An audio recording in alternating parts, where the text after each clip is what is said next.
Shalom, selamat berjumpa kembali para pelayan Injil Gereja Sidang-Sidang Jemaat Allah Jawa Barat. Pada kesempatan ini saya akan berbagi renungan kepada kita sekalian dari Kejadian pasal 37 sampai dengan pasal 39. Tetapi saya akan mengajak kita merenungkan bagian yang sederhana dari pasal 39, yaitu ayat yang kedua sampai yang keempat, yang saya sebut dengan judul penyertaan Tuhan. Terkadang ketika kita mencoba memberikan definisi sehubungan dengan apa yang namanya suatu keberhasilan, seringkali kita memandang itu sebagai suatu tujuan. Padahal kalau kita melihat dan mencermati secara lebih lanjut dalam pasal ke-39 ini, bahwa keberhasilan itu bukanlah suatu tujuan, melainkan suatu proses perjalanan yang harusnya kita semua lalui. Dan mari kita melihat bagaimana kisah ini membelajarkan kepada kita dari seorang yang bernama Yusuf.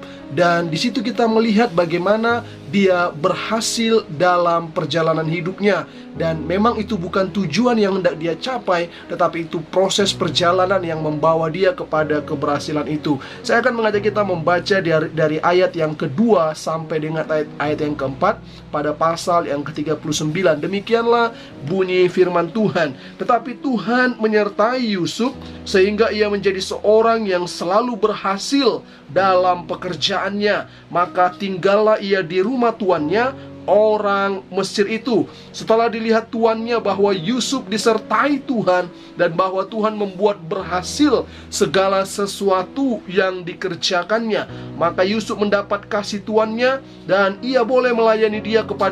Kepada Yusuf diberikannya kuasa atas rumahnya dan segala miliknya diserahkan pada kekuasaan Yusuf. Bapak, Ibu, saudara-saudari bisa melihat bagaimana keberhasilan yang dialami oleh Yusuf ini merupakan suatu proses dalam perjalanan hidupnya. Dan kita melihat dua perspektif di sini yang bisa kita tangkap. Yang pertama ialah dari penulis. Kita tahu yang menulis kitab ini ialah Musa, dan Musa memberikan keterangan secara tegas pada ayat yang kedua, Tuhan menyertai Yusuf.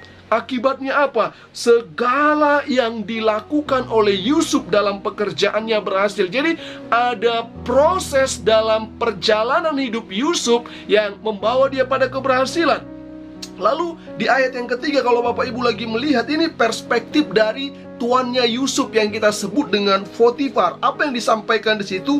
Setelah dilihat oleh tuannya bahwa Yusuf disertai Tuhan dan bahwa Tuhan membuat segala sesuatu yang dikerjakannya menjadi berhasil. Jadi Bapak, Ibu, saudara-saudari pelayan Injil Gereja Sidang-Sidang Jemaat Allah, keberhasilan dalam perjalanan hidup kita bukanlah suatu tujuan yang hendak kita capai, tetapi suatu proses perjalanan yang harusnya kita jalani dan lalui di dalam penyertaan Tuhan, di dalam kasih karunia Tuhan. Ketika Bapak, Ibu, dan saudara-saudari mau mengalami apa yang namanya suatu perjalanan yang berhasil atau keberadaan yang berhasil, maka mari kita berproses di dalamnya. Yusuf tidak serta-merta menjadi seorang yang berhasil dengan begitu saja. Ada proses dalam perjalanan kehidupannya yang membawa dia pada keberhasilan itu sendiri.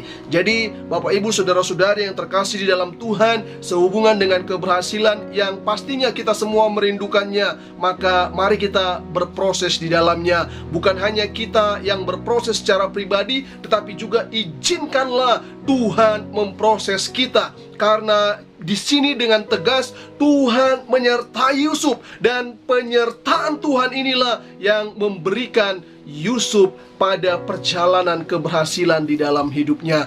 Jadi para pelayan Gereja Sidang-Sidang Jemaat Allah Jawa Barat, bila mana kita mau berhasil dalam pelayanan kita, kita berhasil dalam rumah tangga kita, kita berhasil dalam karir kita, kita berhasil dalam tiap-tiap apa yang kita lakukan, maka mari kita berproses di dalamnya. Berproses di dalam kasih karunia Tuhan, berproses dengan apa yang ada pada kita, di mana kita mau terus mengizinkan Tuhan dan penyertaannya dinyatakan kepada kita sekaliannya. Kiranya kasih karunia Allah Bapa di surga melimpahi kita sekalian. Shalom.